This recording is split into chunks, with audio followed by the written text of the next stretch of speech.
ជំរាបសួរបងប្អូន កូននេះដែរអត់ស៊ីអីតែមួយថ្ងៃ ម្ចាស់គាត់ក៏បានយកមកពិនិត្យ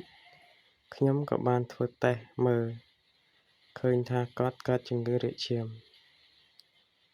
ចឹងគាត់ត្រូវការទទួលការព្យាបាលភ្លាមៗ ចឹង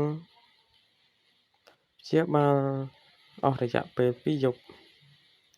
ទើបគាត់ជាបានត្រឡប់ទៅផ្ទះវិញ បើសិនជាសត្វបងប្អូនឈឺភ្លាមៗ ឆាប់ទាក់ទងពេទ្យភ្លាមៗ ចឹងការព្យាបាលងាយស្រួល និងឆាប់ជា ចំណាយថវិកាតិច តែប្រសិនបើបងប្អូនទុកឲ្យយូរថ្ងៃ រាកក្អួត 2-3 ថ្ងៃ រាងធ្ងន់ធ្ងរ ចឹងការព្យាបាល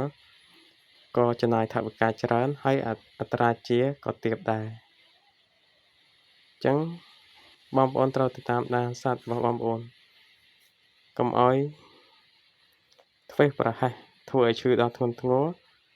ការព្យាបាលក៏ពិបាកដែរ